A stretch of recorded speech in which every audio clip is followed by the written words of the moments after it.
प्रभातखबर.com, विश्वास वही, रफ्तार नहीं।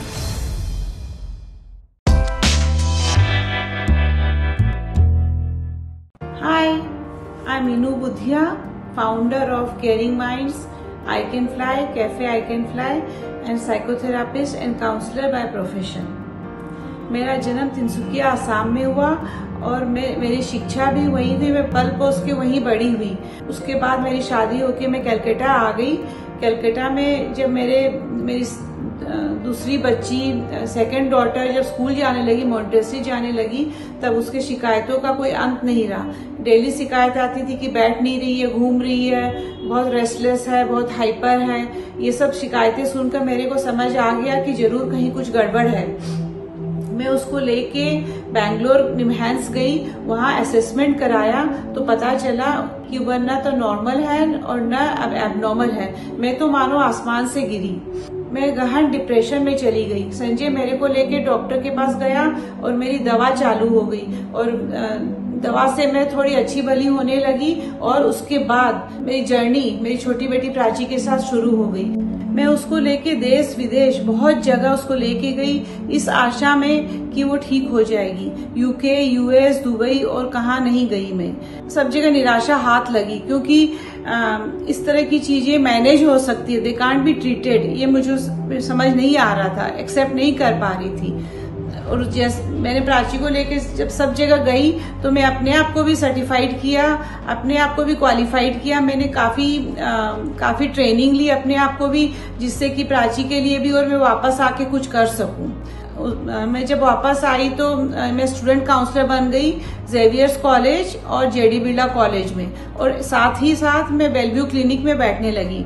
बेलव्यू क्लिनिक में बैठने के बाद मुझे रियलाइज हुआ कि कलकत्ता में कोई भी एक ऐसा क्लिनिक नहीं है जहां मेंटल हेल्थ से संबंधित सभी रोगों का इलाज होता है।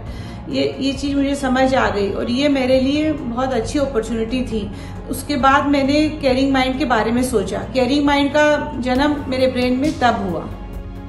एक ही छत के नीचे सारे मानसिक रोग चिकित्सित होते हैं, ऐसा एक भी सेंटर मुझे कलकत्ता में या ईस्टर्न इंडिया में अच्छा कोई नजर नहीं आया। ये मेरे लिए बहुत अच्छा अपॉर्चुनिटी था।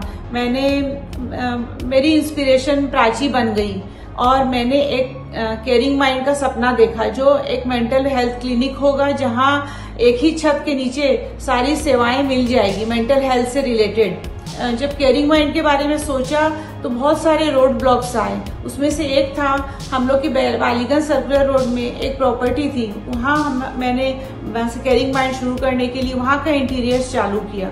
जैसे इंटीरियर्स चालू किया, उस बिल्डिंग वाले लोग और नेबरहुड वाले लोग उन लोगों ने सोचा पता नहीं कौन से पागल लोग यहाँ आएंगे चिकित्सा के लिए और हमारा बिल्डिंग में पागलों का आना जाना चालू हो जाएगा। यह सोच के काफी प्रतिरोध किया। इससे ये पता चलता है कि हमारी कंट्री में मेंटल हेल्थ को लेके कितनी स्टिग्मा है। और उन्होंने एक कोर्ट में जाके स्टे ऑर्डर ले आया। उसके बाद मैं क्या करती, मेरे को तो कुछ समझ नहीं आ रहा था, क्योंकि मैंने स्टाफ को हायर कर लिया था, मेरे सब ब्रोशर्स बन गए थे और सारा काम फिनिश था कि क्लिनिक कैन ओपन टुडे, ऐसा हाल हो गया था। और मेरे पास कोई उपाय नहीं था। मैंने क्लिनिक को अपने घर के एक रूम से चालू किया। केयरिंग माइंड्स के 3 विभाग है, clinical, training and development, academia. Clinical wing के अंदर हम लोगों के पास psychiatrist doctor, psychotherapist, counsellors, clinical psychologist, speech therapist, special educator, pet physiotherapist, occupational therapist, ये सब क्लिनिकल विभाग के अंदर आते हैं। और एक नेक्स्ट विभाग है ट्रेनिंग एंड डेवलपमेंट। इस विभाग के अंदर हम लोग नाना प्रकार के स्कूल, इंस्टीट्यूशंस, ऑर्गेनाइजेशन में मेंटल हेल्थ अवेयरनेस को लेके वर्कशॉप्स करते हैं। और थर्ड है एकेडेमिया। एकेडेमिया के अंदर हम लोग ये एक यूनिवर्सिटी की तरह है जहां हम लोग साइकोलॉजी रिलेटेड सब्जेक्ट्स पढ़ाते हैं।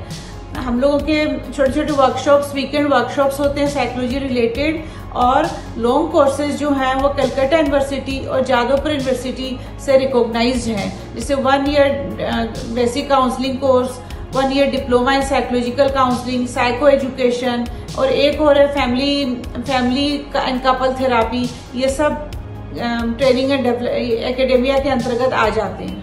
केयरिंग माइंड जब शुरू हुआ तो शुरू शुरू में क्योंकि यहाँ इतना स्टिग्मा है मेंटल हेल्थ को लेके, फिजिकल हेल्थ का अगर कुछ खुलेगा तो लोगों की भीड़ चालू हो जाती है। आप हॉस्पिटल देख लीजिए, क्लिनिक देख लीजिए, भरे पड़े रहते हैं। पर जहाँ मेंटल हेल्थ क्लिनिक का सवाल है, टाइम लगता है। तो शुरू शुरू में हम लोग सब बैठे रहते थे, क्योंकि बहुत कम लोग आते थे, हार्डली एक दिन में 5 लोग 10 लोग। तो एक दिन संजय ने मुझे कॉल किया और पूछा क्या कर रही हो, तो मैंने कहा मक्खी मार रही हूँ। उसने कहा क्यों, मैं कोई है ही नहीं, क्या करें।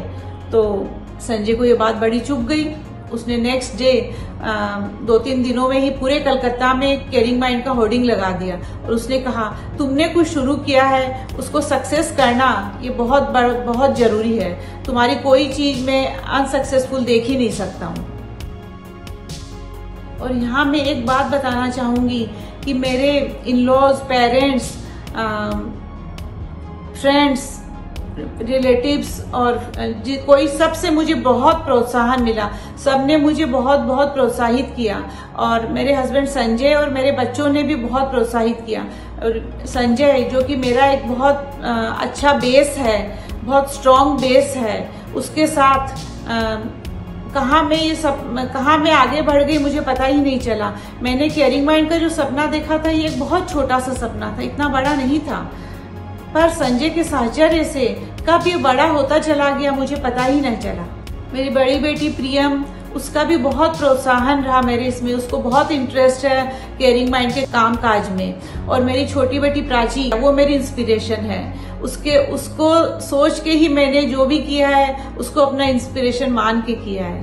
केयरिंग माइंड में I have a lovely team to support, so उनको भी धन्यवाद, उनको भी बहुत धन्यवाद। और साथ में मैं कभी कभी होता है ना, जो सबसे ज्यादा क्लोज होता है उसको आदमी भूल जाता है। मेरी गवर्नेंस, जो प्राची की गवर्नेंस है, उनके वजह से ही ये केयरिंग माइंड में खोल पाई, क्योंकि वो प्राची की पूरी जिम्मेदारी बहुत अच्छे से निभा लेती है।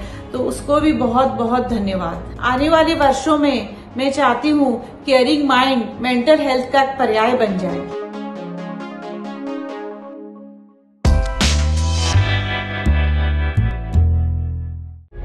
प्रभातखबर.com, विश्वास वही, रफ्तार नहीं।